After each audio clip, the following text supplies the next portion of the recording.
Hey, how's it going? It's Walsh here, sick as always. Today I'm going to talk to you about my Hex Blast Miner in Ruthless SSF.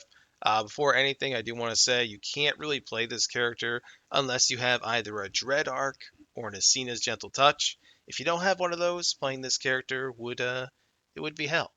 Alright, assuming you have at least one of those uniques. This character, I will tell you right now, this is for someone that wants a really, really nice mapping character. Someone that can blow up stuff really far away and just do huge AoE. This character feels really nice for mapping. I will tell you though, without good evasion gear and grace, you are going to die a lot to attacks.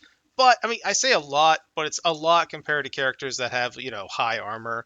Like, obviously, once you learn how to pre-throw stuff, like, all right, I'm moving near the edge of my screen. If there's a pack over there, you throw it. Once you get that down, like you'll see a little bit of that later in one of the clips that I'll show you. But once you get that down, it really doesn't happen very often.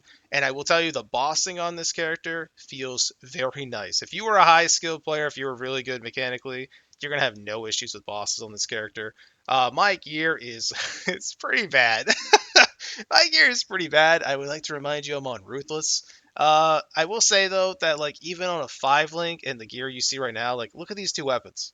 I have had these two weapons on since what, like God, like pretty much the whole time. I'm pretty sure. I don't think I've ever really changed my weapons. I have done Searing Exarch, I've done Eater of Worlds, I've done all the memory guys. I haven't done any of the invitations because I don't really, I haven't really done those yet.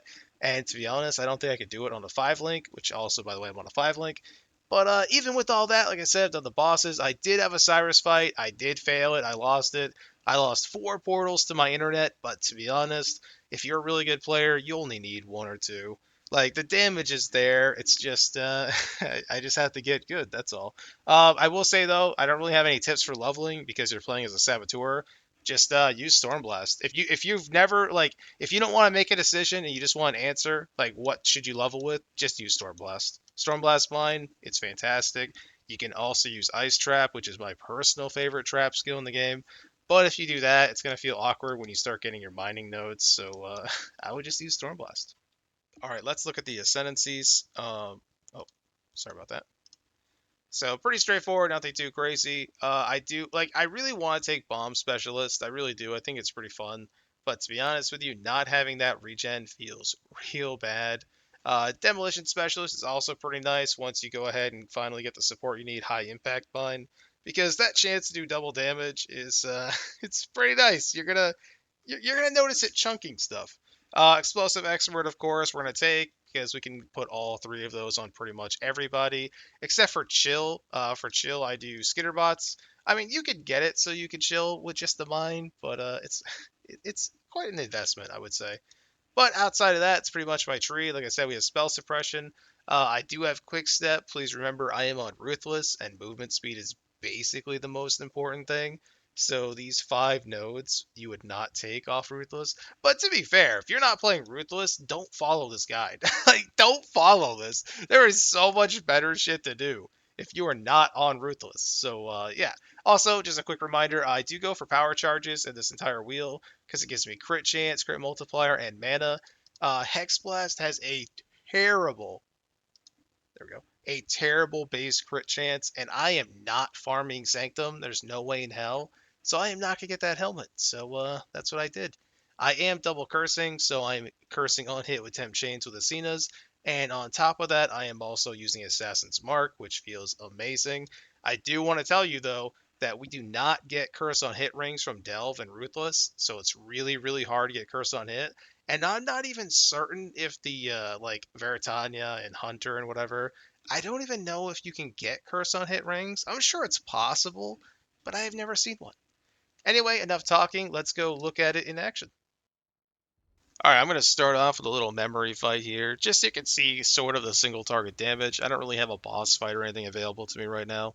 I will say, just a reminder, I am on a 5 link and I have some really awful weapons, and this is my damage. As you can see, it's not like earth-shattering damage, like the boss isn't instantly dead, but I do a lot of damage, and it's really nice. One thing though, you have to keep the Wither Totems up. I mean, you don't have to keep them up, but if you do, you will definitely notice a huge damage increase, but they die a lot and it can be a little tedious. I consider dropping them, but they're just too good. But anyway, that's the memory boss down. No chance of dying, and yeah, not too bad. So this is a tier 16 map, and I am in my full mapping gear, which is magic finding. I'm wearing gold worm boots, the rarity belt that you get from temple and whatever. So I'm not res capped, and still this character feels absolutely amazing for mapping. I picked the mud geyser because this is a really bad layout for us. It's a really huge, wide area with big open spaces. Because I want you to see the build at its worst. I don't know. I don't really like showcasing builds at their best all the time because I kind of feel like that's a little disingenuous for what I'm trying to say. Because I'm not trying to be like, this is what you're going to do all the time. This is what this character looks realistically when you're just mapping. When you're doing a shitty map, this is kind of what it's like. As you can see, I don't run Grace, and I'm not res capped. I have all three of the shaping nodes, so he's doing physical as extra fire, cold, and lightning. And still, he can't one-shot me, which feels pretty awesome. I decided to do an Abyss as well because it was one in the map. As you can see, I have absolutely no issue. Once again, I am not res capped, and the character does great. Can you imagine if I had a 6 link? Man, I wish I had a 6 link. This build would look so much cooler right now. Which is kind of funny because I was just saying I don't want to show it at its best. But anyway, if you have a 6 link, this character would feel absolutely amazing. Of course, though, the huge downside with this build, you need either Asina's Touch or Dread Arc, which are not exactly easy to get in Ruthless. But if you do get one, it's definitely worth playing. I will say, I haven't done the POB on it or anything, but I almost think Dread Arc would be higher damage. Anyway, hope you enjoy the build. Hope you get a chance to play it. And I'll see you later.